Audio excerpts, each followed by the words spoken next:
So I was talking to Doug O'Brien earlier today, and he pointed out that the life of the head of the National Co-op Association, this morning he was talking to a group in Columbia, and then around noontime he was talking to the Vermont Co-op Association, but he saved the best until this evening, the Fredericksburg Food Co-op. So from international to statewide to local. So we really appreciate you being with us. For 15 years, I was on the board of Doug's organization, the National Co-op Business Association. I can tell you the organization is in great hands. So we're delighted to have you here. Let me ask everyone, if you have questions, please type them in the chat. And then at the end, we'll have a good chance to pose those questions to Doug. So Doug O'Brien, welcome. Thank you, Rich. Thank you all for choosing to spend one of your evenings in Cooperative, October Cooperative Month. And thank you for what you're doing for your community and stepping forward for yourselves in establishing a co-op in Fredericksburg. It's one we've been watching. Rich, of course, wears many hats and serves in so many ways. One of the ways he continues to serve as the chair of the Cooperative Development Foundation, which is a educational 501c3 that's affiliated with the group that I work with. So I get to work with Rich quite a bit. He's such a fantastic guy. And Adam Schwartz also used to work at NCBA CLUSA. So it's so good to see Adam as a great cooperator in so many circles. So I have a presentation that I'll go through fairly quickly, and I look forward to a conversation, any questions. And as Rich said, this is kind of what I'll be driving to is, what might cooperatives' role be today in the context that we find ourselves? Before I get to that question, I'll just do a little bit of kind of co-op 101. I'm not going to assume any particular level of awareness around the cooperative business model, and then just talk about co-ops here in the United States a little bit. So I'm going to share my screen. Let's see if I get it to work again. How's that look, Rich? Okay, I got a thumbs up from Chris. All right, thank you. So start out here. There we go. I think, hold on one second, advance the page. There we go. So, start out with just the real straightforward, what is a cooperative? So this definition you're looking at, it comes from the International Cooperative Alliance. So there actually is this thing called the International Cooperative Alliance. And one of the very special things about cooperatives is that we share an identity.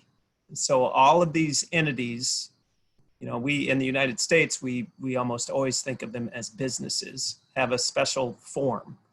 They're not an LLC, they're not a general partnership, they're not a 501c3 nonprofit, but they are a business that is owned and it is controlled by the people who use the business. And the benefits of the business go to the people who use the business. So typically kind of the big distinction between other types of business models is here in the United States, we think of C corporations and S corporations and LLCs and partnerships. And the benefits, if there's profit, it goes to the investors. And so, many of the decisions and the strategies used by those other kinds of businesses, at the end of the day, they're going to be thinking about those investors. That's not the way it is with co-ops.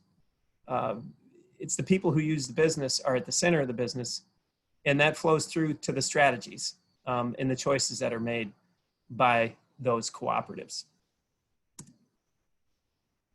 So just a sense of, where cooperatives are, a few data points here. They've gone to scale here in the US. So they're not, it's not a marginal kind of business model. They provide about 2 million jobs, significant wages and revenue. Food co-ops, typically, they reinvest in their communities at a higher rate. There's good data that shows, 14% or more than other types of grocers.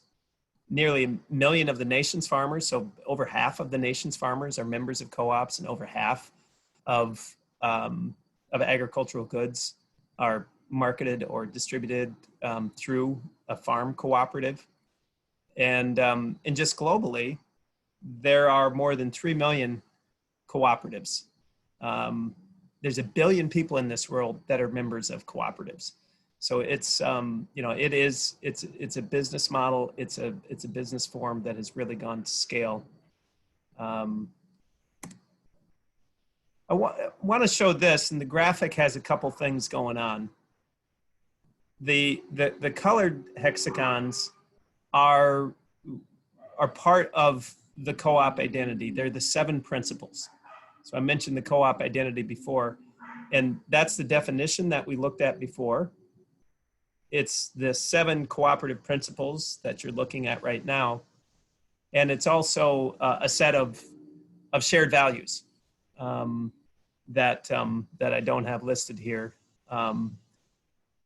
But I wanted to focus on the principles. And people in co-op community, if usually the first thing that they know about the co-op identity is these 7 principles.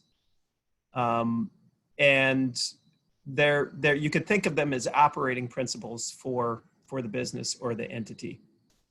And we have them wrapped around 5 different factors of an inclusive economy.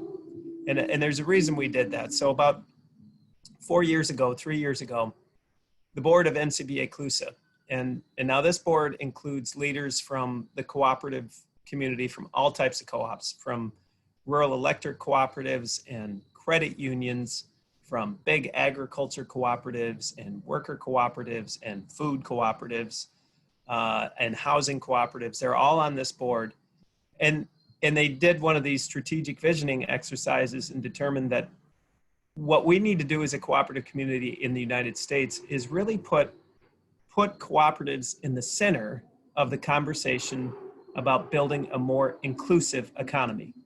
A lot of different stakeholders, policymakers, thought leaders, advocates are thinking about and talking about how to build a more inclusive economy. They recognize that there's some real problems and some real challenges that we face. But we found that people aren't thinking about cooperatives nearly as much as they should as a strategy. And then you say, well, inclusive economy, what's that mean? Well, what it means is there's these 5 factors. It's an economy that's more participatory, equitable, it's growing for everyone, it's sustainable, and it's stable. And as cooperators, we look at that list of factors and go, well, wait a second. This is exactly what cooperatives have done for generations, is build an economy that has factors like this. So that's something I certainly wanted to share for our thinking and our framing.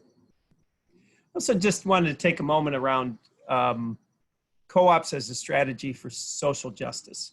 So, we talked about just a little bit about how in agriculture, we had that number that 55% of all of our agriculture goods flow through a farmer-owned cooperative. I didn't mention another big number, credit unions. There's over 100 million people that are members of credit unions. Credit unions are cooperatives. They're cooperative financial institutions that are owned and controlled by the people who use that financial institution. So they have really gone to scale. And then the rural electric cooperatives have now served nearly 20 million households, businesses, schools, which equates to about 50 million people just about across this country. The vast majority, I think of around 70% of the landmass in the geographic United States is served by a rural electric cooperative. So these are businesses at scale, and they do a lot. And so they're a business, and they have to be a business because they need to be viable. I mean, it's not a nonprofit. There's not a subsidized kind of revenue stream that's flown into it. It needs to be a viable, ongoing entity. But they also are used and have been used as tools for social change. And I show a few things here.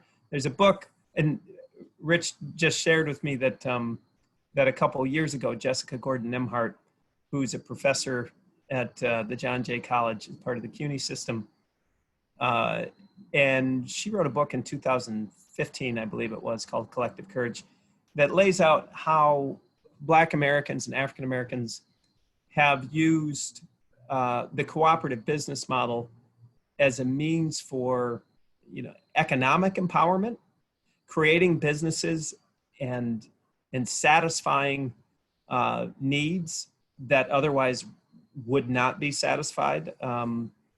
And they've done it for generations, these communities. And continue to do it today. And we can talk about some of the really interesting and important examples that happen. Over on and if we have time and we can come back around to it, there's a really interesting story about Abraham Lincoln and the cooperatives in England during the Civil War. And I'll just see if anybody is interested in that, and I'll come back to it. But I got to go over there a few years ago and learned about it. And it's an interesting one. The Sustainable Development Goals you see towards the right there, these are goals that were set by the United Nations a number of years ago. And across the world, cooperatives look at these goals. And these are really goals, these are the kind of the big challenges that we as a global community need to tackle. Well, of course, the only way that those challenges will be met is at a local community level. And cooperatives know that, that they can really contribute. And these are things like ending poverty, food insecurity, dealing with some of the environmental challenges and climate in particular that we face today. So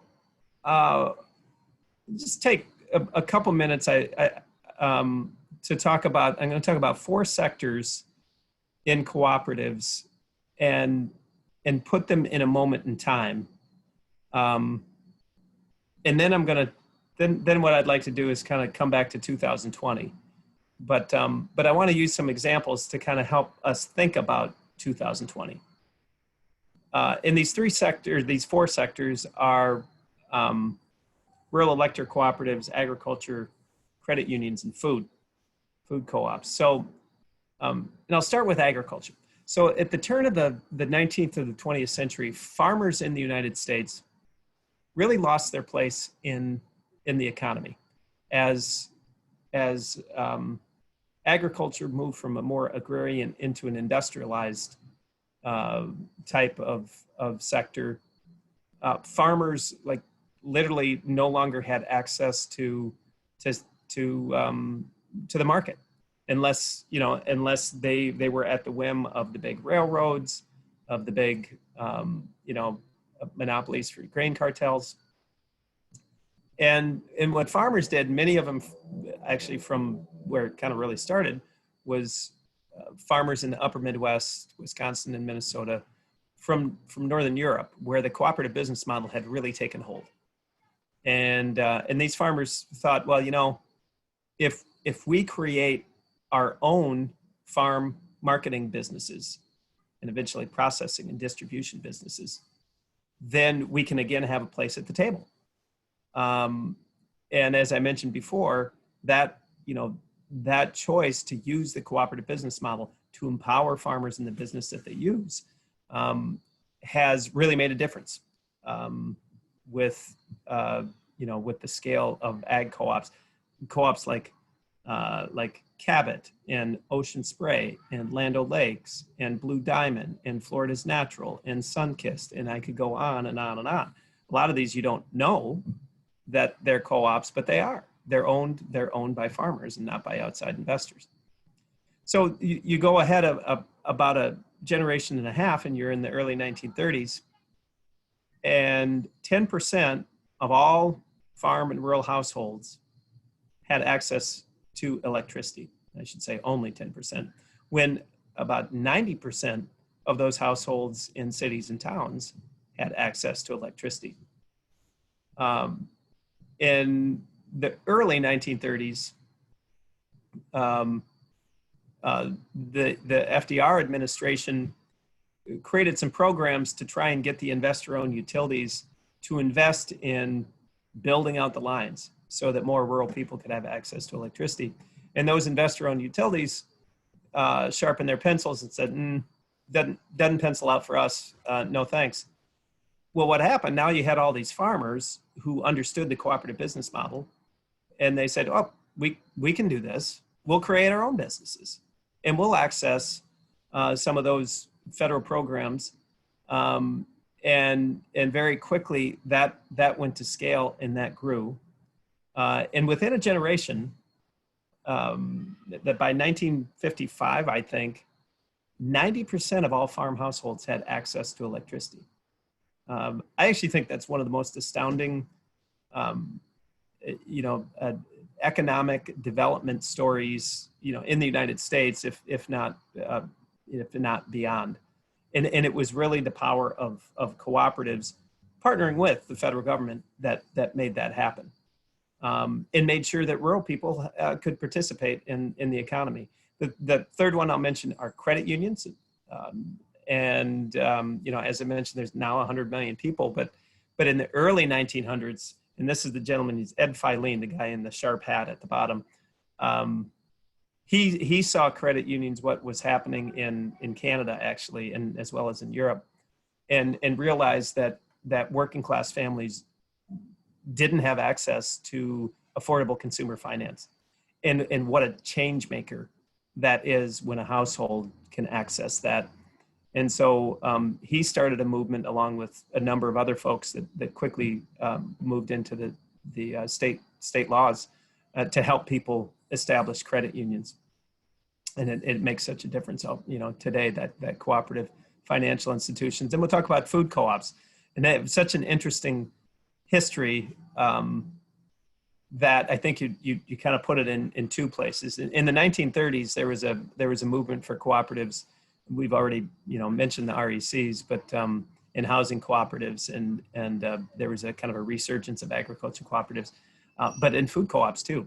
And food co-ops at that time, they look different than the food co-ops that we have today, and that you all are building right now. But they were really designed to help families access more affordable food, and create types of buying clubs. And there was a moment in the 30s when a lot of food co-ops, a lot of them lasted a long time. Some of the food co-ops that we have in the country today, that's when they were established, in the 1930s.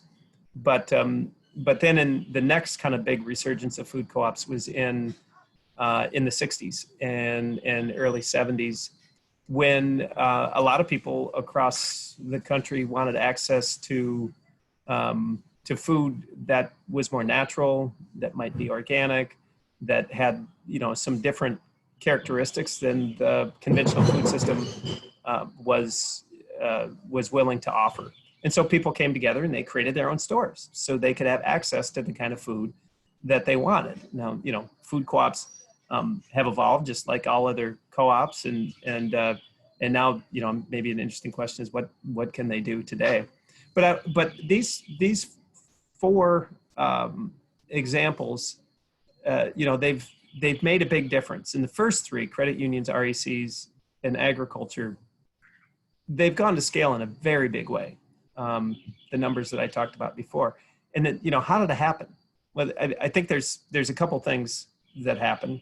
One is there's a need that a lot of people recognize that's not being met, and it's an important need. It's an essential need for society or for the economy. The other one is that people come together and educate policymakers so that there's a policy structure that allows people to use the cooperative business model. And that's typically education, it's public awareness, it's financing, it's technical assistance.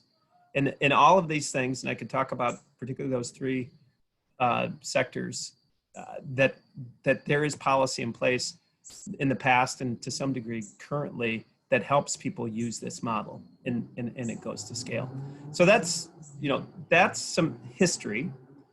And this is really the last slide I have today, and it's just to launch off into a conversation is what's the role of cooperatives today, and what could it be, given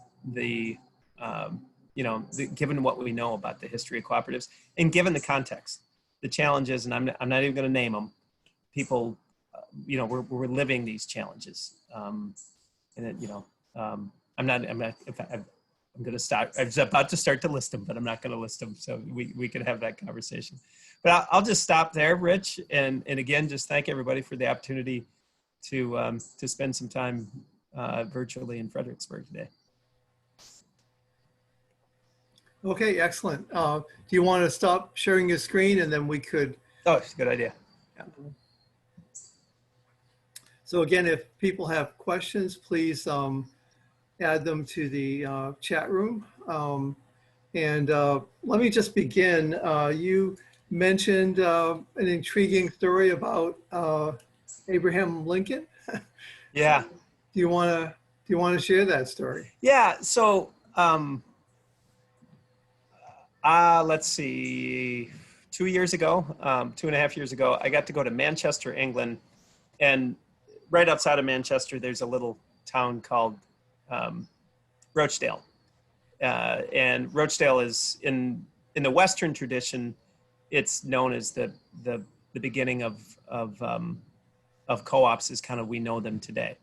Now we know, I have to say that the idea of mutuality, of working together, goes way back farther than 1844.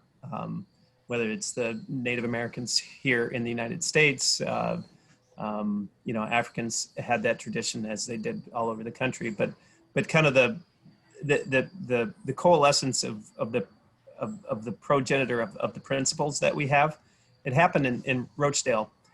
And what was happening in Rochdale at that time was the Industrial Revolution. So Manchester was kind of like Seattle, at that time. They were on the cusp of the Industrial Revolution, and there was a lot of angst.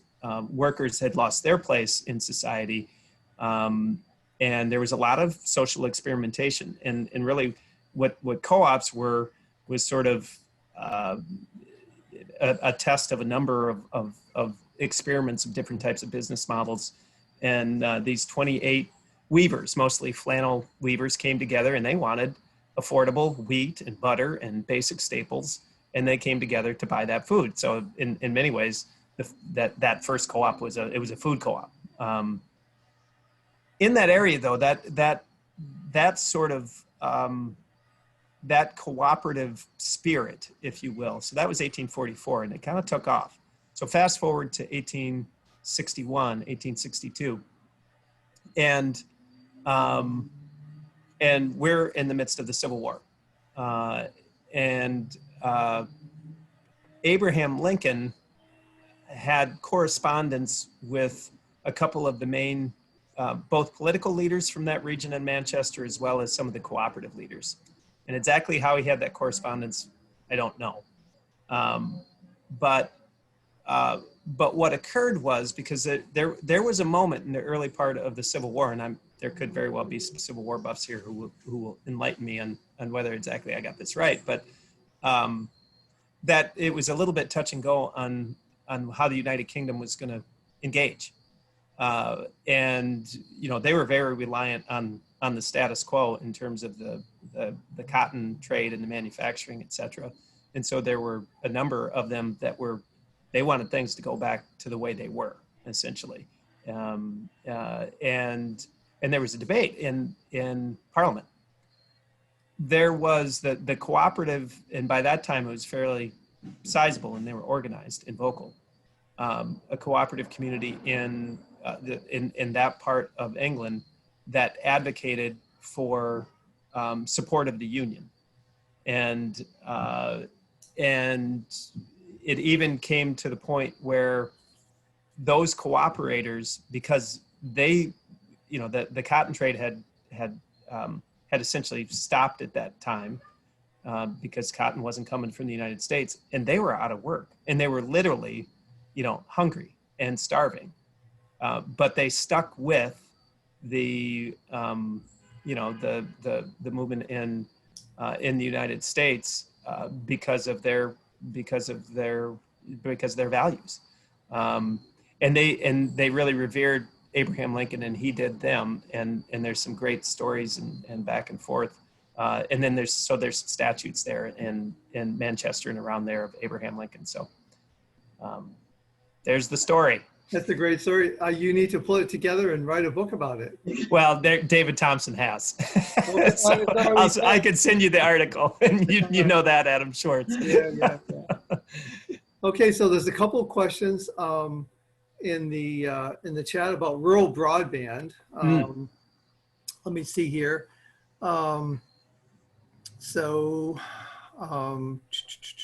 Luke is asking, have you heard of a co-op being formed to address broadband access in rural areas? And Kathy is making the point that rural broadband could be addressed the same way that electricity was back. So it's very interesting when there's a need in society, people think of a co-op. So I'll turn it to you, Doug. What do you think? Well, and Rich, you could probably field this every bit as good as I could, as good Adam. Yeah, in fact, there are many examples, and there's more and more these days. And in two ways. There are co-ops, that telecommunication co-ops. They used to be telephone co-ops. Now they've evolved into a telecommunication entity that's a member owned. And you'll see those in rural places. And more now, you'll see the rural electric co-op taking on this new line of business to serve their members. And that's really gaining steam, because in the last 5 years, 6 years, the federal government has kind of come around to enabling that for RECs a little bit more. And there's more RECs that are interested in doing it. It can be a hard conversation for a rural electric cooperative, because it's a different line of business. It's a much riskier line of business, and it could put at risk some of the electric distribution kind of thing. But more and more people see that, and it's the co-ops that are doing it, and it's not the investor owns. They're not going out there. So that's a good observation. Great. So Chris Rowland is asking a really good question. Why do you think co-ops still live in somewhat anonymity? Rarely do we hear them discussed in politics or business news. Do we need a celebrity spokesmodel? I'm reading it. And could Rich LaRochelle be that celebrity? I don't think I can be that model. I don't have what it takes. But you do. That's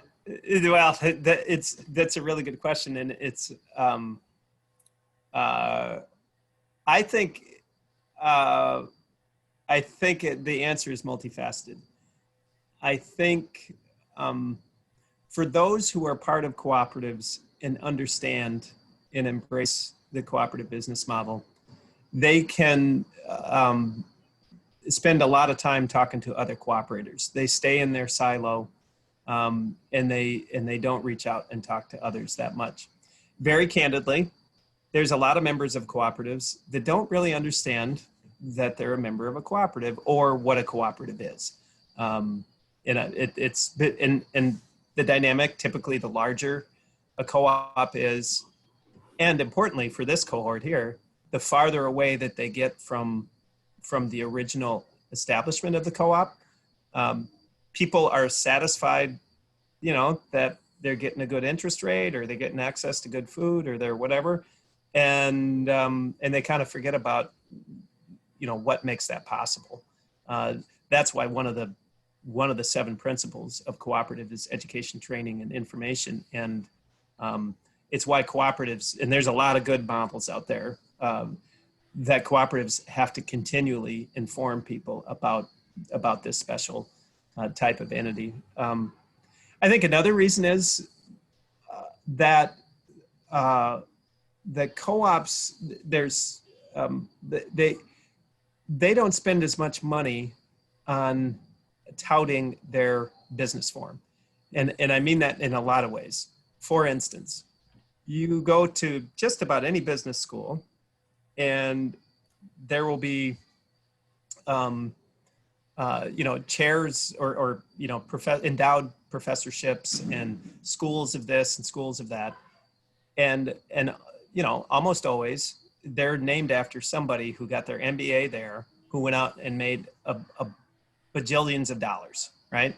Mhm. Well, co-op leaders, they don't make bajillions of dollars. Now, that's not to say the executives of, big RECs and big food co-ops and others, they make fine dollars, but they don't make the bajillions of dollars that one turns around and says, now I'm going to endow this chair with, $100 million. And that's just one example of how I think, it's really part of it is it's a money struggle. But those are just a couple ideas. I know that both Rich and Adam have thought about that question over the years quite a bit and have done a lot to try and make things better. So Kathy really tied into the question. I see a future cooperator there. Hello, hello. So wonderful. Making the point that a lot of people who are co-op owners really don't know they own the co-op, and how do we educate them? I think you answered most of that, but anything else you have to add would be great. It has to be built into the culture of the co-op. I mean, there's no doubt about it. It's just part of what the co-op does is continually educate new members and build pipeline for the board. That's a really important thing. And by pipeline, I don't mean like you go out and you choose a particular person, but you very much have in mind that, at the end of the day, a person who's a food consumer, and at some point you're going to ask them to make critical strategic decisions for this business. They need to have the tools to do it.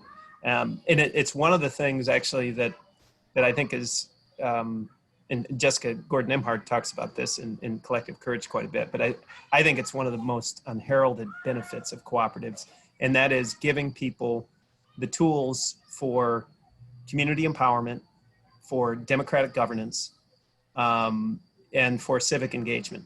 So, once you come into a co-op and you actually learn that you're expected and have the ability to participate and you start to do that, those are the kind of skills that cannot be unlearned. I mean, you learn that in the food co-op, and then pretty soon you're going to go, well, wait a second, I could do that with city government. I could do that with state government.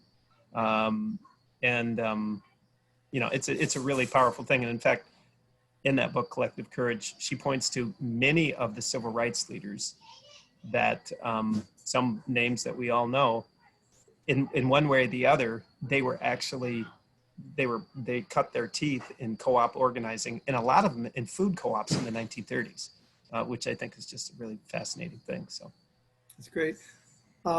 Lonnie is asking, would you consider reaching out to Consumer Reports for a featured article on food co-ops? Yes, that's a great idea.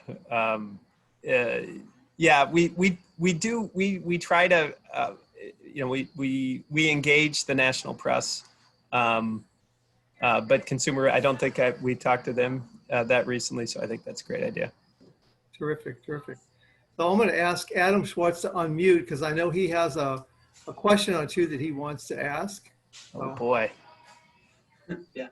Hi, Doug. Thanks so much for taking time to join us. Really appreciate it. A couple of things that come to mind when I'm traveling, back in the old days when you could travel, and someone would ask me, what do I do for a living? My question back to them was, how much time do you have? Right? Because there's so many things that we could talk about. So I'm just curious, for someone like you, what's your elevator speech on when someone says to you, what is a co-op? How do you, given all the different things that we deal with, how do you answer that question? I'll be really candid with you and say it does depend a little bit on who I'm talking to. But at the end of the day, it boils down to this is a people-centered business. It's designed to to get different outcomes than investor owned. It's just by design, it is, it will get outcomes that the people who use the business seek. And so and so today, when we think about the challenges, COVID-19, the economic crisis, particularly for lower wage and people of color, that is happening, the renewed focus on racial equity, climate change. When we think of those great big challenges, and we're looking for strategies, values-based businesses that are people-centered need to be in that toolbox. So that's a long elevator ride. We'd have to take the steps, I think, with somebody on that. But that's how I try to talk about it. Great. Thank you. And you mentioned, diversity, equity, inclusion, and it was in your slides as well. I know that the credit unions have been pushing an eighth co-op principle to deal head on with this. I know that the ICA, the International Cooperative Alliance Conference, was postponed because of COVID.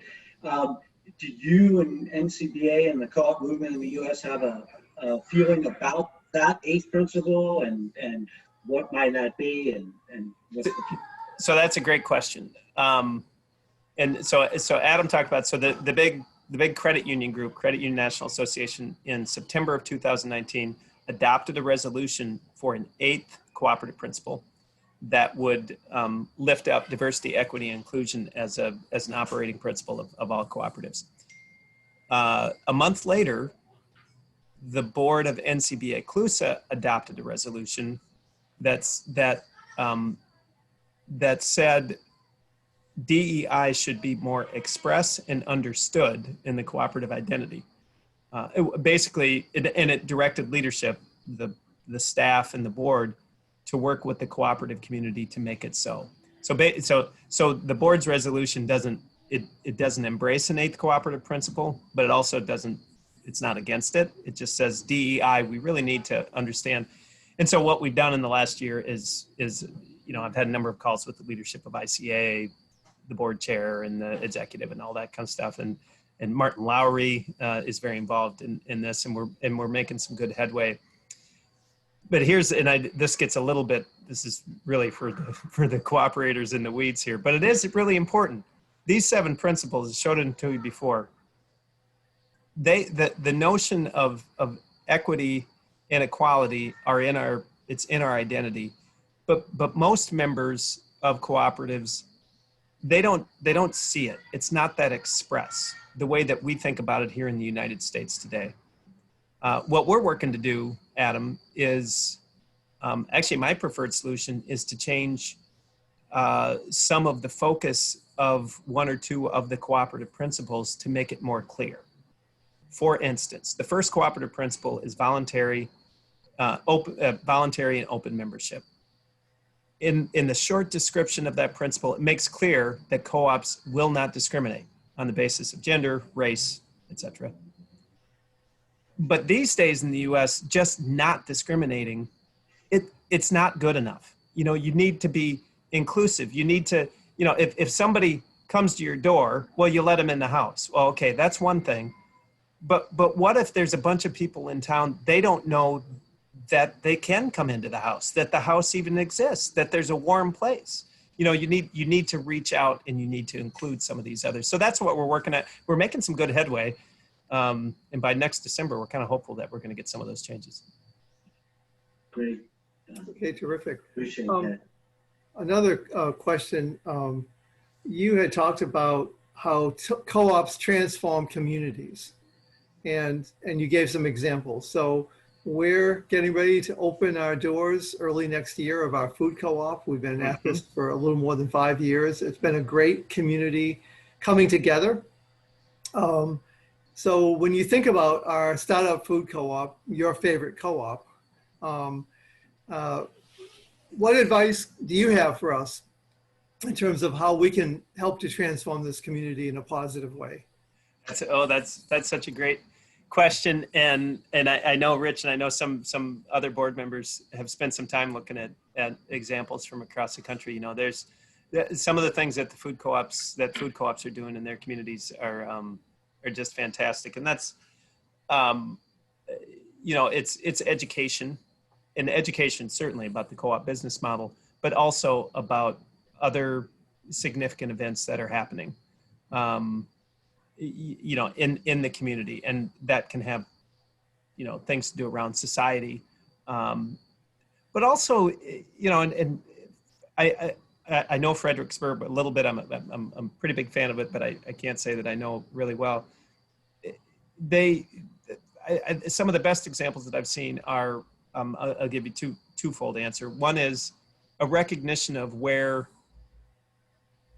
social capital is lacking or social infrastructure is lacking, and the food co-op will seek to fill that in a little bit, and that might be, it might be a town that doesn't have a very strong PTA, and it needs some, in the local schools need little help. A lot of towns have a great PTA. It might be, a place where Parks and Recs, nothing's happening, and people don't get access to outdoor. So maybe the co-op does a little bit of work there. The more obvious one, and probably I should have mentioned first, and you see it more, is food access, where food co-ops will, be more aggressive about making sure that people can use their SNAP benefits and, double up benefits and things like that at the food co-op. So I think that's one answer. Another thing, and I think it gets really, it does get hard to do, but more and more food co-ops across the country are looking beyond what had been their traditional member base, and looking in other parts of community and how they can serve those, and how it gets complicated is that some of the other parts of the community, they have different different demands and different wants and needs, different price points, different everything. So it can get pretty complicated, but it's heartening to see those co-ops doing some of that work, I think, and trying to include other parts of the community. So Jonathan Stevens has a great question that kind of really ties into this. He says, our co-op seeks to be moral in so many ways, but at the same time, we must focus leisure sharp in the early days on the business aspects. Do you have any stories of how co-ops have addressed this tension between, doing the values thing and keeping the business solid? Yeah, well, I think Jonathan, I think you really put your finger on, some people call it tension.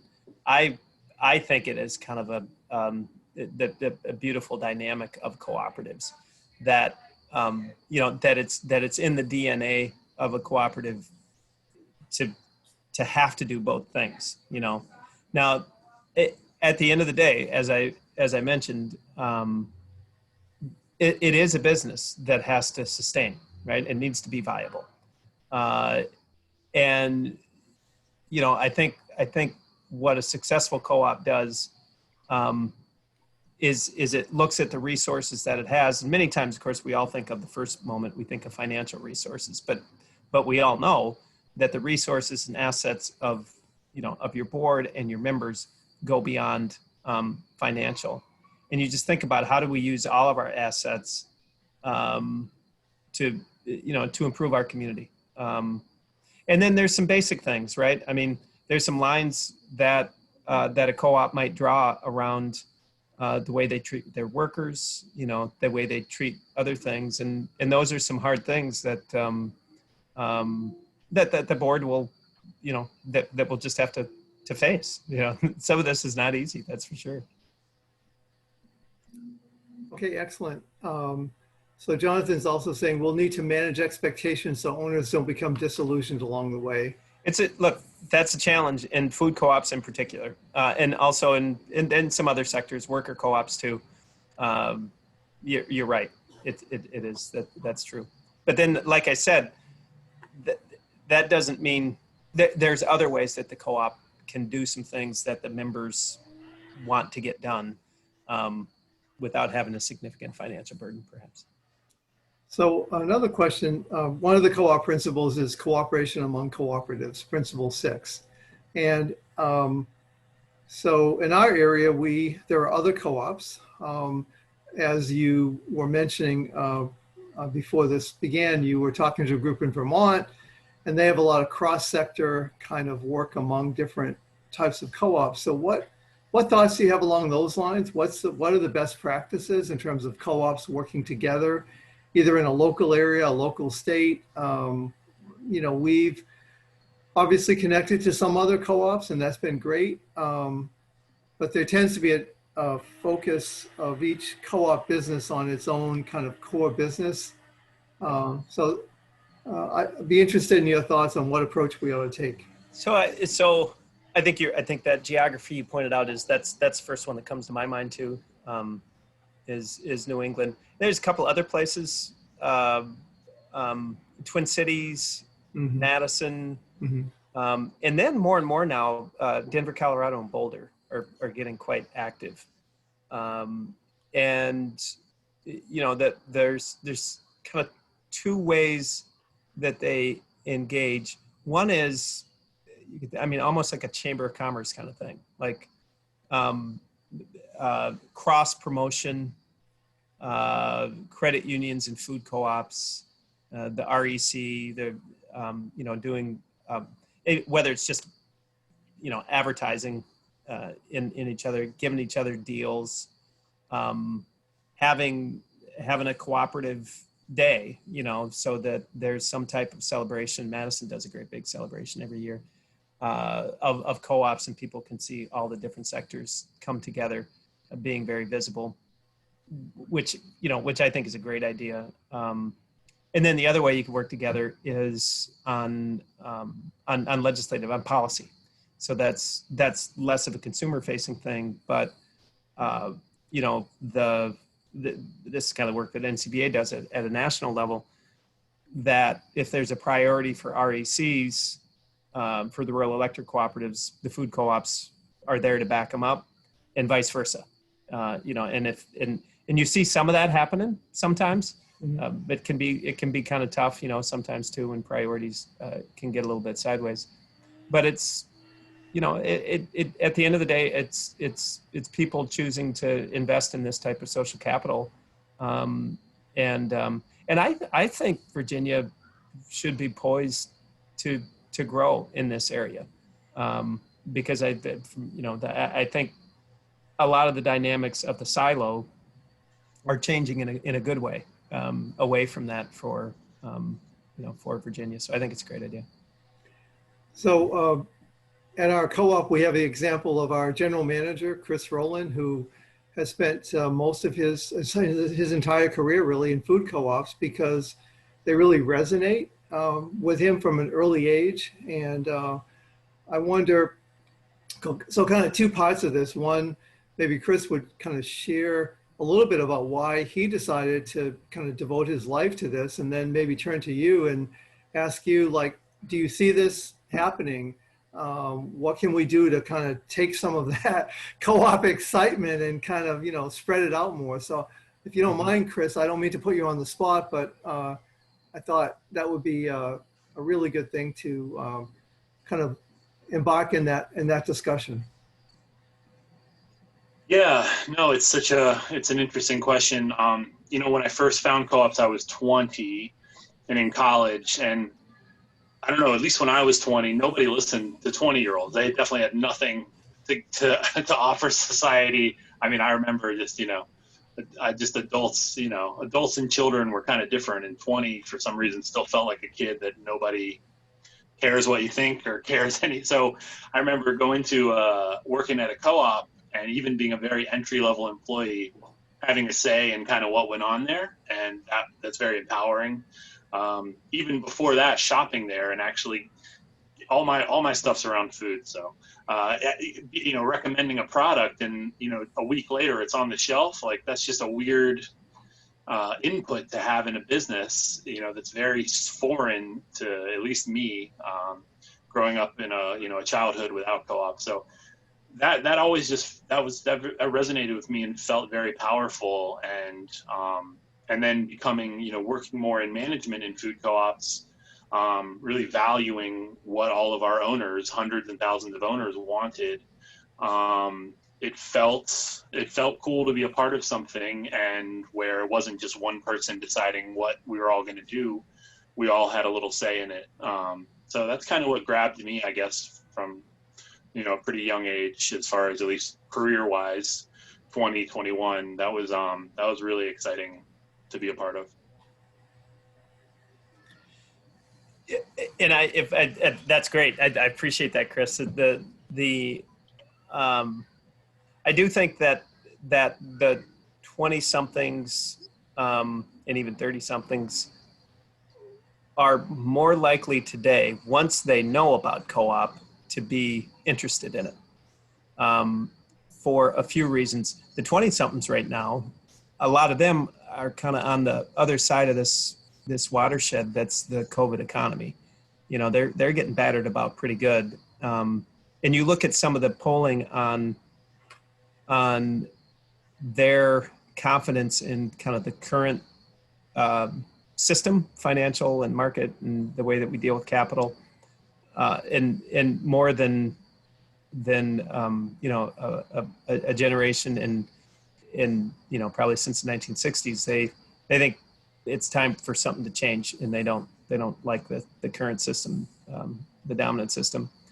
And co-ops are tailor-made for them. They want to have a say. They want to participate. They want businesses to do more than just make money. And this is what co-ops, can do. So I think, I think I've seen some of that, but I think there's a lot more opportunity. And this isn't the thing I'm about to say doesn't necessarily apply to smaller co-ops who really have, a lot of local engagement. But I think some of the bigger cooperatives are really missing out in their recruitment and retention strategy when they don't lean in on their cooperative business model. And what can happen as co-ops get bigger and bigger, they understandably feel like they need to compete and therefore act more like their competitors in the sector. And they need to be more deliberate about embracing their co-op identity. And there's a lot of good examples of big co-ops that do that, but then there's some that don't. And when they don't, there's a couple things that happen. They don't recruit and retain people with the loyalty, with the way that Chris was talking about it.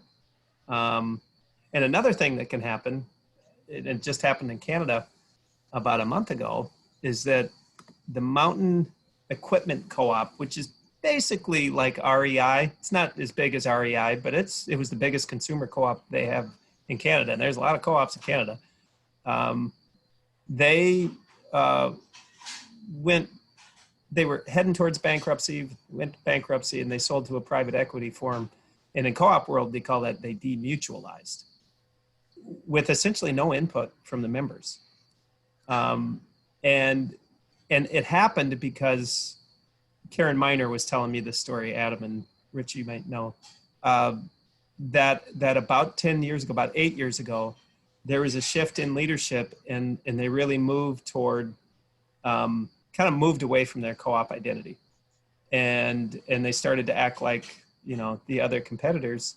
And they got in trouble during COVID, which a lot of retailers did. But they moved to demutualize, and there's a huge uproar up there. And it's kind of it's in North America, we're really interested in it too. So that's a lot longer answer. I forget what the question was. Okay, thanks so much. So it's so special for us to have the CEO of the National Co-op Association here with us. So before we sign off, give us 60 seconds of your best advice to us at this critical moment. Do what you're doing. I mean, we're watching it and we're seeing it happen. So that's keep doing what it's doing. And I guess I would boil it down to two things. We didn't talk about business fundamentals that much, but Chris knows this, Rich knows this, the rest of your board knows this. At the end of the day, you just have to follow, you have to create that business strategy and follow that strategy, because you want to be around, right? And the fact of the matter is, food co-ops and other co-ops tend to outlast competitors in other non-co-ops by a significant margin. They're harder to start, but once they get started, they're more likely to succeed. And the reason they're harder to start, you've had some battles, and you know it oh so well about trying to obtain financing. It's just that generally the lending community has a harder time getting their head wrapped around co-ops. So that's a reason it's harder to start. Another reason is that it really requires community engagement. It can't be just one person who says, okay, we're going to do this now. And to make sure that you bring everybody on board, and people understand the opportunity. But once that happens, then they're invested in it. Financially, yeah, but more importantly, they're invested in the success of this store. And so that's a huge asset that you're building and have built in a very large way. So, and embrace your cooperative identity. And I know you are doing that, and build it into the culture of the place. And some great things will happen in Fredericksburg for everything that you're doing. So Super. Thanks so much. Thanks so much. We're looking forward to having you with us when we have our opening. I'll come down. We want you to do a lot of shopping at our food court. Well, tell I'm a member of the Tacoma Park Silver Spring Co-op, so that's where. Well, you can all, everyone is welcome to be a member of our co-op too. Okay. Thanks so much, Doug. Thanks for spending the evening with us. We appreciate it. Thank you, Doug. Thanks, everybody. Thanks, everyone. Have a great night. All right. Bye-bye.